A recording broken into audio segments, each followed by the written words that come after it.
আমি হচ্ছে ইকরার best friend, খুব কাছের বন্ধু। অনেক বছরের বন্ধুত্ব আমাদের।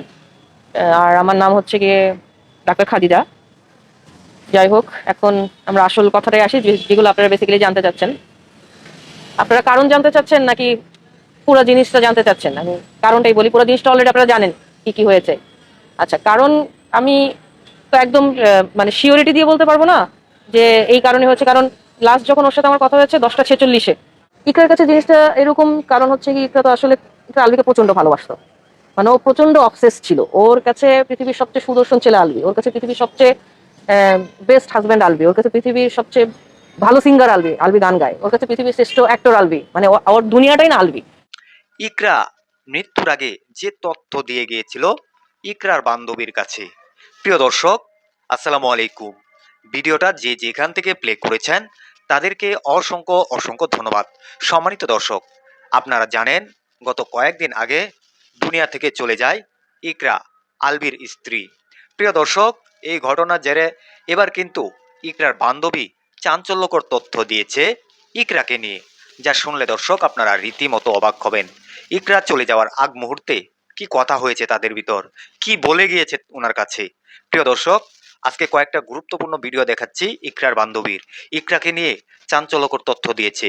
প্রিয় দর্শক, এখানে কি আলবি শুধু দোষী নাকি ইকরাও দোষী, সেটা দর্শক আপনারা কমেন্ট বক্সে কমেন্ট করে জানাবেন ভিডিওটা সম্পূর্ণ দেখার পর। প্রিয় দর্শক, আমি বেশি কথা বলবো না, সরাসরি আপনাদেরকে সেই ইকরার বান্ধবীর কথাগুলা আমি আপনাদেরকে শোনাচ্ছি। আপনারা সম্পূর্ণ ভিডিওটি দেখতে থাকুন। 10টা 46-এ কথা হচ্ছে এম সকালে। 10টা 46 PM-এ তো ও নাই দুনিয়াতে। আচ্ছা, যাই হোক, যখন কথা হয়েছে তখন পর্যন্ত আসলে ও সবই শেয়ার করে। আমরা 3 বান্ধবী, আমাদের একটা গ্রুপ আছে। ও আমাদেরকে সব শেয়ার করে। যেমন হচ্ছে 2 দিন আগে ওর মন টন যখন খারাপ ছিল, 2 দিন আগে একটা ম্যাসিভ জিনিস নিয়ে হচ্ছে গিয়ে ওদের স্বামী স্ত্রী ঝগড়া হয়। তো যখন মন টন খারাপ ছিল তখন এমনও হয়েছে যে সে আহ, ঘুমের ওষুধ খাইছে, একসাথে ঘুমাবে দেখে 3-4টা ঘুমের ওষুধ খাইছে যে আমি এমন ঘুম দিব যাতে আমার হচ্ছে গিয়ে মানে 24 ঘন্টা কোনো ডিস্টার্ব না হয়। তো তখন ওর কাছে মনে হচ্ছিল যে আচ্ছা ঠিক আছে, আমার যদি কিছু হয়ে যায়, ও ওর মোবাইলের পাসওয়ার্ডটা লিখে দিয়ে গেছে। তো আমি তখন বুঝাইলাম, আমরা তুই পাগলামি করিস না, তুই ঘুমা, তো তোর এখন আসলে এখন রেস্টটা দরকার। যাই হোক, এখন দেখা গেছে যে যেটা বললাম আর কি, যে ও সবই শেয়ার করে। যেমন এই ব্যাপারটাও শেয়ার করছে যে কি নিয়ে ঝগড়া হয়েছে। সকালবেলা যদি এমন কিছু আগে থেকেই ওর মাথায় থাকতো যে ও করবে, ও মেন্টালি ফিট না এখন, বা ওর মাথায় এগুলো ঘুরতেছে, ও কিন্তু জানাই তো, ও একটু হলেও বলতো আমার খারাপ লাগতেছে বা আমার কিছু ভালো লাগতেছে না, বা তোর আমাকে মাফ করে দিস, যেটা আমরা নর্মালি করি। যে খুব ভালনারেবল সিচুয়েশনে গেলে আমাদের যদি ওটা করে, অল্প বয়সে আমরা সবাই কাউকে না কাউকে ভয় দেখাইছি যে আমরা বলি আমরা মাফ করে দিন এটা। ও সবসময় এরকম, মানে কিছু হলে আমাদেরকে জানাবেই। আমরা জানি না আসলে এমন জিনিস খুব কম আছে। তো যদি এরকম আসলেই ডেঞ্জারাস কিছু হতো ও সকালবেলা জানাই তো, কিন্তু বলে নাই। ও খালি ও 2 দিন ধরেই বলতেছে ও নেপাল যাবে, ও নেপাল যাবে। এন্ড ওই দিন যখন কথা হয়েছে তখনও সে হচ্ছে কি একটা টেক্সট দিল। কথা আমার সাথে তো আলাদা কথা হচ্ছে, গ্রুপে টেক্সট দিল যে আমি নেপাল যাবো। তো যেহেতু বিকালে ইফতার পার্টি ছিল, আমি ওকে বললাম আচ্ছা ঠিক আছে যাই, তাকে প্রোগ্রামটা শেষ করে যায়, কারণ এত মানুষের একটা প্রোগ্রাম শেষ নর্মাল, আর কোনো কিছু আর কথা হয় নাই। আমার ওই দিন আমি যে হসপিটালে আছি ওনার জানাজা নিয়ে, আমাদের হসপিটালে জানাজা হয়, মানে ওনার এসব নিয়েও আমি একটু আপসেট ছিলাম, বিজি ছিলাম। তো আমি না আর এরপরে ওকে আর ফোন দিব ওই সময়টা হয়নি। এই 2 ঘন্টার মধ্যে আসলে এমন কি হয়ে গেছে আমি জানি না। যে এই মেয়েটা হচ্ছে আগের দিন ওর জিনিসপত্র, ওর শখের জিনিসপত্র যে সংসারে ও গুছাইছে, ফার্নিচার, ওর বেডরুমের ফার্নিচার, শখের ফার্নিচার গুলো, এগুলা ওর বাবা কিনে দিয়েছে। ওর সংসার ও নিজে, ওর বাবা ওর সব ফার্নিচার কিনে গুছাই দিয়েছে, নিজের মতো গুছাইছে। এই জিনিসগুলো নিয়ে যে অন্য রুমে রাখলো, যেটা আমরা ওদের বাসায় গেস্ট রুম ছিল আর কি, যে ও আলবির সাথে এক রুমে থাকবে না। যে সবকিছু ফার্নিচার সরালো, যে বললো যে ঈদের পরে আমি আলাদা হয়ে যাবো, যে যে কোনো জায়গায় যে উঠবো, কারো বাসায় উঠবো, নাহলে বাবা আমার কাছে চলে যাবো, বা নিজে একটা বাসা নিবো। যে আগের দিন পর্যন্ত এত শক্ত ছিল যে এই মানুষটার সাথে সে থাকবে না, বা হচ্ছে সে নিজেকে শক্ত করতে চায়, মুভ অন করতে চায়, তার সকালে 2 ঘন্টার মধ্যে কি এমন হলো? মানে আমাদের কোশ্চেন একটাই, আমারও জানার একটাই, যে এই 2 ঘন্টার মধ্যে এমন কি হলো, এমন কি বললো ওকে, যে ও হচ্ছে গিয়ে এত ট্রিগার হলো যে নিজে স্টেপ নিল, নাকি ও স্টেপ নিল না, ওকে জেনে শুনে ও এমন কিছু জেনে গেল কিনা এই 2 ঘন্টার মধ্যে, যেটা ও হচ্ছে গিয়ে এক্সপোজ করে দিলে সমস্যা। আমার কাছে অ্যাজ এ ডক্টর আমি একটা জিনিস যেটা আমি বুঝছি সেটা হচ্ছে, আমরা ফরেন্সিক মেডিসিনে পড়েছি, সেটা হচ্ছে আমাদের এইসব কেসগুলোতে কিছু আমরা আলামত থাকে, হ্যাঁ, সিমটমস থাকে, যেমন হ্যাঙ্গিং কেসগুলোতে হয়। তো যেহেতু প্রথম দিন আমি দেখছি, আমি আসলে এত কিছু মাথায় ঢুকে নাই, তখন তো আসলে এত কিছু মনে থাকে না ওই শোকের অবস্থা। এই জিনিসগুলো আমি 2 দিনে খুব চিন্তা করলাম। এখন আমার এটা একটা জিনিস, একটা পয়েন্ট। আরেকটা পয়েন্ট হচ্ছে কি, ও ঘরের জামা কাপড় পরা ছিল না। আপনারা যদি দেখেন, একটা ভিডিও কিন্তু ভাইরাল হয়েছে যে ওকে রিক্সা করে নিয়ে যাচ্ছে। আপনারা যদি দেখেন যে ওর হচ্ছে কি বাইরের সালোয়ার কামিজ পরা সুন্দর, মানে মানুষ বাইরে যেসব কাপড় চোপড় পরে, ও ঘরে তো নিশ্চয়ই সুন্দর করে সেজেগুজে নাই। কে এত ভালো কাপড় চোপড় পরে? নিশ্চয়ই ওর এমন কিছু তো একটা আলবি বলছে, কিংবা কিছু তো একটা হয়েছে। আমি জানি না আলবিও বলছে কিনা, আলবির পাশের মানুষও বলছে কিনা, আই ডোন্ট নো। যে যেহেতু ওই ছেলেটা বলছে, যে ছেলেটা ওকে নিয়ে আসছে, আলবির অ্যাসিস্ট্যান্ট, উদ্ধার করছে, ওই ছেলেটা বলছে যে ওকে আলবি নাকি ফোন দিয়ে জানাইছে। তাহলে আমি ধরে নিলাম যে আলবির সাথেই কথা হচ্ছিল। আমি ধরে নিলাম যেহেতু বলছে, তার মানে আলবি জানে, মানে আলবির সাথেই কথা হচ্ছে। এমন কি বললো, এমন কি দেখাইলো যে ওর হঠাৎ করে মনে হলো যে ওর এই দুনিয়াতে থাকা উচিত না। না হলে যে মেয়েটা এত বছর ধরে, 16 বছর ধরে একটা মানুষের সাথে আছে, 14 বছর ধরে সংসার করতেছে, ওই মানুষটার তো আজকে থেকে না। আপনারা একটা স্ক্রিনশটও দেখবেন যে 2015 সালেও একবার এরকম বলছিল। তো আজকে থেকে না, আমরা তো দেখতেছি, আমি তো দেখতেছি 12 বছর ধরে ওদেরকে, ওদের সম্পর্কের মোটামুটি শুরু থেকেই দেখতেছি আমি। ঝগড়া হয়, মিটমাট হয়, এইসব নিয়ে ঝামেলা হয়, টুকটাক জিনিস নিয়ে হয়। বাচ্চাটা হওয়ার পর ওর খুব কনফিডেন্স ছিল যে আচ্ছা ঠিক আছে, এখন বাচ্চা হয়ে গেছে, আলবি বাবা হয়েছে, রেসপন্সিবিলিটি আসছে, ওর কাজ হচ্ছে। তখন ও হঠাৎ করে অনেক কাজও শুরু করে দিল মেইন স্ট্রিমে। তো ভাবলো যে আচ্ছা এখন ব্যস্ত হয়ে গেছে, বাবা হয়ে গেছে, এখন মনে ভালো হয়ে গেছে, এখন মনে এদিক ওদিক আর ছুটবে না। আমরাও ভাবলাম আচ্ছা ঠিক আছে, মানুষের তো একটা বয়স থাকে, একটা বয়সের পরে যে মানুষ একটু হচ্ছে সাটেল হয়। কিন্তু না, আবার দেখা গেল 6 মাস ভালো, 7 মাস ভালো, এরপরে তো আপনারা শুনলেন বাচ্চাটা হলো 21 সালে, আর 22 সাল থেকেই ওই মেয়ের সাথে নাকি অ্যাফেয়ার। যাই হোক, প্রথম প্রথম ও সন্দেহ করতো, আমরা ওকে বুঝাইতাম, আমরা বলতাম যে দেখ, মানুষ কাজ করতে গেলে সব জুটি নিয়েই কথা হয়, তাই না?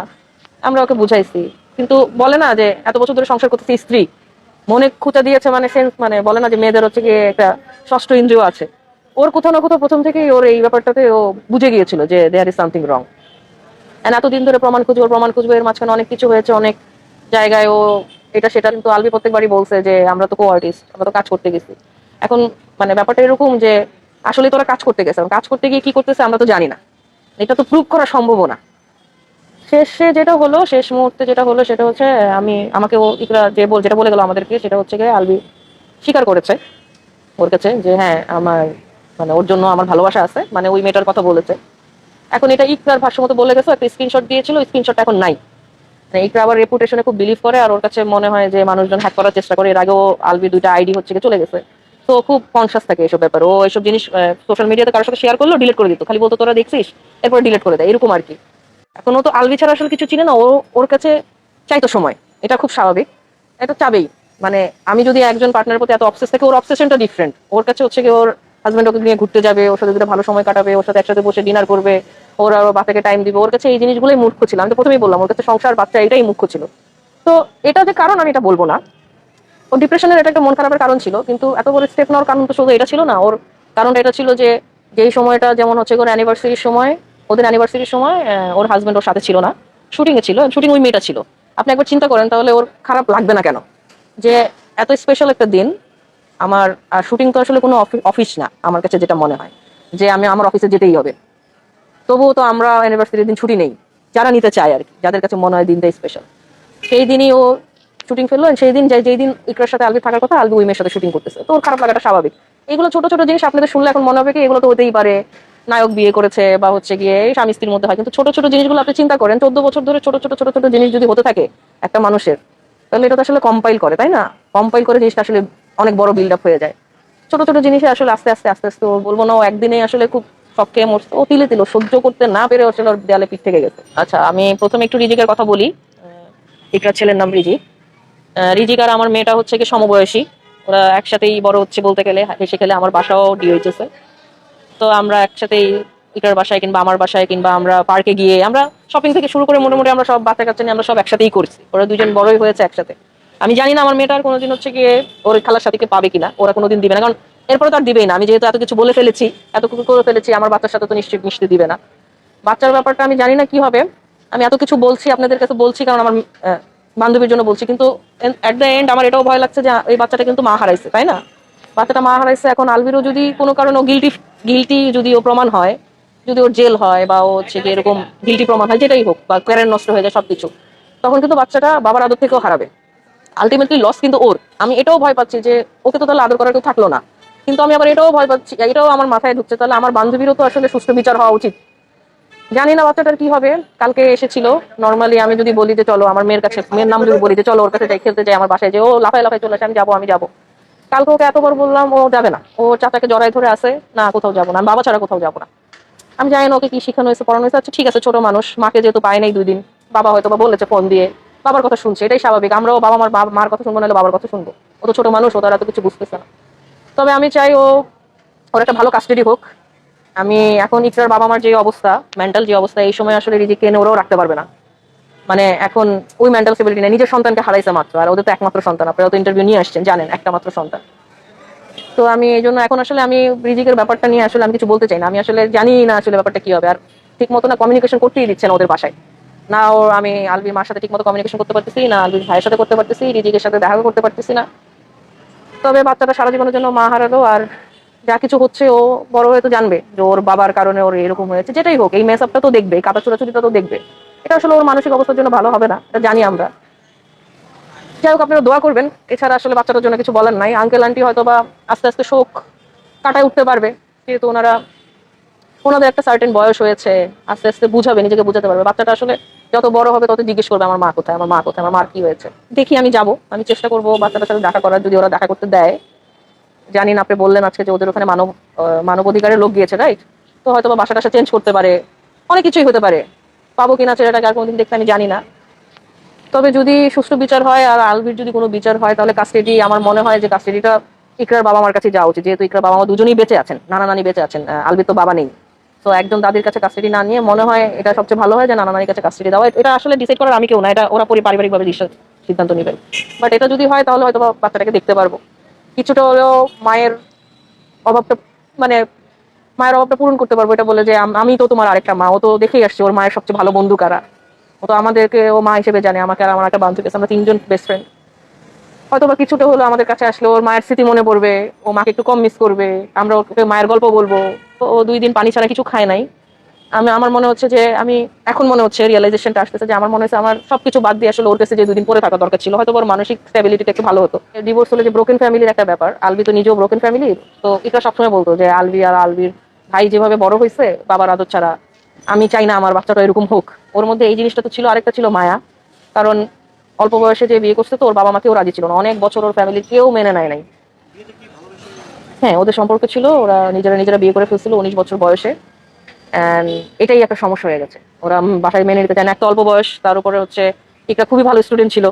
ও জাহাঙ্গীরনগর বিশ্ববিদ্যালয়ে টিকেছে, তখন পড়াশোনা করতেছে। তো সেই তুলনায় আলভির তো আলভির ঝোঁক সবসময় এদিকেই ছিল, মিডিয়ার দিকে। ও পড়াশোনায় আসলে যে খুব একটা ভালো ছিল এটা আমি বলবো না। মানে আঙ্কেলের ভাষ্য মতো এটাই আর কি, যে আঙ্কেল দিতে চাই না বিয়ে এই কারণে, কারণ তার মেয়ে হচ্ছে ব্রাইট, তার মেয়ের ফিউচার ব্রাইট, ও কেন এরকম একটা ছেলের সাথে দিবে। তো ওরা অনেক বছর মেনে নেয় নাই। তো ইকরা বেসিক্যালি এই একটা কারণে, এটা একটা প্রথম দিকে এটা একটা সলিড কারণ ছিল যে ও এই সংসারটা ভাঙতে চাইতো না। কারণ ও এত বড় মুখ করে বাবা মার কাছ থেকে চলে আসছে, ও চাইতো না যে ও ছোট হয়ে যাক, ও চাইতো না ওর আত্মীয় স্বজনের সামনে ও ছোট হোক। ও চাইতো যে ও ভালোবেসে এত বড় মুখ করে ঘর ছেড়ে আসছে, ও দেখায় দেখ সবাইকে যে আমি সুখে আছি, আমি ভুল করি নাই। ওই ওই হেরে যাওয়াটা ও চায় নাই। আমার কাছে মনে হয় কি, আমি সবসময় বিলিভ করি সেটা হচ্ছে টক্সিসিটি থেকে, একসাথে থেকে টক্সিসিটি থেকে দূরে থাকা ভালো। মানসিক শান্তি অনেক বড় জিনিস। আমরা এখন যদি একটা খারাপ ঘটনা দেখি যে অমুকের সাথে তোমাকে ডিভোর্স হয়ে গেছে, আমরা 2 দিন কথা বলবো, আমরা ভুলে যাবো। কিন্তু ওই মানুষটা কিন্তু টক্সিসিটি থেকে বেঁচে গেল। সে কিন্তু জানে সে কত বড় একটা বাধা থেকে বেঁচে গেল। আজকে যদি ইকরা এই জিনিস ডিসিশনটা নিত যে আমি মুক্ত, আমি ওর কাছ থেকে মুক্ত হয়ে গেছি, তাহলে ও একবারে দুনিয়া থেকে মুক্ত হতো না। কিন্তু ও মানসিক টর্চারটা ওর সহ্য করতে হতো না। কিন্তু আপনি দেখেন, আপনি 2 বেলা না খেয়ে থাকতে পারবেন, কিন্তু 2 বেলা আপনি মানসিক অশান্তির মধ্যে থাকতে পারবেন না। আপনি ঘুমাতে পারবেন না, আপনি উঠতে বসতে পারবেন না, আপনি নিঃশ্বাস নিতে পারবেন না, আপনার প্যানিক অ্যাটাক হবে। That is bad. আমি সবসময় বলি, মানুষ আমাকে বলতে পারে যে তুমি এরকম ডিসিশন, এরকম সাজেশন কেন দাও। ওকেও অনেকবার বুঝাইছি, ও প্রত্যেকবার বলছে যে আমাকে এগুলো বলিস না, আমি ডিভোর্স দিব না। অনেকবার বুঝাইছি। আমি ওকে এটাও বলছি যে তুই ডিভোর্স নিস না, তুই সেপারেশনে থাক কিছুদিন। হয় না, মানুষ দূরে থাকলে অনেক কিছু রিয়েলাইজেশন হয়। হয়তো আলবিরও কিছু রিয়েলাইজেশন হতো যে আমার বউ বাচ্চা দূরে। হয়তো ওরও রিয়েলাইজেশন হতো যে আচ্ছা কিভাবে হচ্ছে গিয়ে সম্পর্ক ঠিক করা যায়, কিভাবে হচ্ছে গিয়ে আলবিকে ঘরের দিকে মনোযোগী করা যায়। কাছে থেকে ঝগড়াঝাটি করে আসলে ইগোটাই হয়, দুজনের ইগো হয়, ঝগড়াঝাটি হয়, মানসিক অশান্তি বাড়ে। এখন আলবি তো বাইরে কাজ করে, ও শুটিং করতে যায়। এখন ওই মেয়ের সাথে রিলেশন আছে কি নাই, এটা মোটামুটি আমার মনে হয় এখন সবাই কিভাবে লিখতেছে বের করেই ফেলবে। আমি এখন প্রথম দিন সিউরিটি দিয়ে বলার চেষ্টা করছি, কারণ আমার বান্ধবী বলে গেছে। এখন যেহেতু মুখে বলা কথার, মানুষের মৃত, মুখে বলা কথার তো কোনো দাম নাই। তো আমি সিউরিটি দিব না, বাট আলটিমেটলি আপনারা সবাই জানেন। যেভাবে হচ্ছে গিয়ে সার্চ হচ্ছে, এই সত্য খুব শীঘ্রই সামনে চলে আসবে ইনশাল্লাহ, আপনারাই বের করবেন। এখন আমার কথা হচ্ছে গিয়ে, সে তো বাইরে যায়। আমার সবচেয়ে বড় কথা হচ্ছে ইকরা তো বাইরে যায় না কাজ করতে, ও ঘরেই থাকে, বাচ্চা পালে ওই ঘরটার মধ্যেই থাকে। ওর জন্য তো ঘর সংসার বাচ্চাই সব। ওর নিজের ক্যারিয়ারটা বাদ দিয়ে, যখন রিজিক ওর পেটে আসলো, শি ওয়াজ প্রেগনেন্ট, সে ক্যারিয়ারের সব বাদ দিয়ে ফুল টাইম হাউস ওয়াইফ হয়ে গেল। ওর যে ত্যাগ, ও যে বাসায় থেকে অশান্তি, মানসিক অশান্তি, বাসায় থেকে ও বাচ্চা পালতেছে, ওর স্বামী দেখা যায় 2 দিন শুটিং শেষে বাসায় আসতেছে, ওর তো মনে হচ্ছে যে আমার স্বামী কার সাথে থেকে আসলো। এই যে একটা অশান্তি, এই অশান্তি থেকে বের হতে ওর কোনো ওয়ে নাই। আমি ঘর থেকে বের হয়ে 2টা কাজ করবো সারাদিন, অন্যদিকে আমাদের ডাইভার্ট থাকবে, আমরা 2টা পয়সা পাবো কাজ করার পরে, আমাদের মন ডাইভার্ট করার জায়গা আছে। কিন্তু ওর তো এই মনটা ডাইভার্ট করার জায়গা নাই। ওর তো সংসার আর ওর বাচ্চাই সব ছিল। কতদিন একটা মানুষ আসলে কষ্ট সহ্য করতো। তবে আমি আসলে নিজেকে দোষ দিব কি জানি না। এতটাই ব্যস্ত ছিলাম, আমার কাছে এখন মনে হচ্ছে ও লাস্ট 2-3 দিন আসলে এতটাই ও ডিপ্রেশনের স্ট্রেসে ছিল। কিন্তু আমরা আসলে ওকে না এভাবে দেখি নাই। ও খুব স্ট্রং, ও খুব স্ট্রং। ও যা করছে জীবনে, যতটুক আগাইছে, ওকে যত মানুষ চিনে, সবাই কিন্তু ওর নামে ভালো কথা বলতেছে। আপনি যদি কুর্মিটলায় যেয়ে থাকতেন ওই দিন দেখতেন, এমন এমন মানুষ আসছে যাদের সাথে কোনোদিন ওর দেখা হয় নাই, কিন্তু সবাই ওকে এত পছন্দ করতো। কারণ একে তো হচ্ছে কি, ও নারীদের অনুপ্রেরণা ছিল, সবাইকে খুব সাহস দিত। ওর একটা গ্রুপ ছিল, মাম্মিস গ্রুপ। ও মায়েদের যে ডিপ্রেশনের টাইমটা যায়, ওই ডিপ্রেশন থেকে তুলে আনার জন্য ও সবাইকে, ও সব ছোট ছোট অনেক কিছু লিখতো। ও কিন্তু অনেক সুন্দর লিখতো, আপনারা জানেন কিনা আমি জানি না। একসময় 21 টিভিতে মুক্ত খবর পড়তো। মানে ওর যে এই যে মানুষকে অনুপ্রেরণা দেওয়া, ওকে এগুলো দেখে আজকে আমার একটা পেশেন্ট আসছিল আমার হসপিটালে। সেও আমাকে বলতেছে যে আপু, আমি ইকরা আপুর এত বড় ফ্যান ছিলাম, আমি এত দেখতাম ওনাকে, দেখে ওনার কথাগুলো শুনে, ওনার ব্লগ দেখে, ওনার বাচ্চার সাথে বন্ডিং দেখে আমার এত ভালো লাগতো, আমি জীবনে আনন্দ পেতাম, যে মনে হতো যে জীবনে কি লাগে আর এরকম লাইফ থাকলে, আমার ওনাকে দেখলে এত ভালো লাগতো। ও তো আসলে এরকম না, তো আমরা আসলে ভাবিই নাই যে ওরকম একটা স্টেপ নিতে পারে। মানে এটা আমাদের হজমই হইতেছে না। মানে ও ও এত আসলে নরম না, ও প্রচন্ড শক্ত। ও দরকার পড়লে, ওকে কেউ কিছু বলছে, ও নিজে 2টা থাপড় মেরে আসবে, কিন্তু ও হচ্ছে গিয়ে চুপচাপ দুঃখ গিলবে, ইনগালফ করে, এরকম মেয়ে না। এখন বাকিটা আসলে পোস্টমর্টম রিপোর্ট আসলে আপনারা বুঝতে পারবেন। তাহলে এটার পিছনে তো অনেক বড় প্ররোচনা না থাকলে একটা মা তার 5 বছরের বাচ্চা ফেলে এভাবে চলে যেত না। নিশ্চয়ই প্ররোচনাও আছে। আপনারা আছেন, আমরা একটু কি বলতে পারি, যতটুকু জানি বলতে পারি। আমি 3 দিন ধরে বলতেছি, বাকিটা আপনারা খুঁজে বের করবেন। পুলিশ কতটুকু সহায়তা করবে আমি জানি না, তবে আমি আশা রাখতেছি। আশা রাখতে তো সমস্যা নাই। দেখি কতদূর যাওয়া যায়। তবে আমি চাবো এই জিনিসটা যেন 7 দিন পরে ধামাচাপা না পড়ে যায়। আপনারা আছেন, আপনারা এটা বারবার বারবার করে হচ্ছে গিয়ে মানুষকে মনে করাবেন, মানুষকে জানতে দিবেন, যাতে এই জিনিসটা 7 দিন পরে ধামাচাপা। প্রিয় দর্শক, এই যে ইকরার বান্ধবীর কথাগুলো শুনেছেন, কথাগুলো যে বলেছে, এই কথাগুলো কতটুকু ভালো লেগেছে সেটা দর্শক কমেন্ট বক্সে কমেন্ট করে জানাতে ভুলবেন না। ভিডিওটা সর্বোচ্চ পরিমাণ শেয়ার করে সবাইকে দেখার সুযোগ করে দিবেন। সবাই ভালো থাকবেন। আসসালামু আলাইকুম।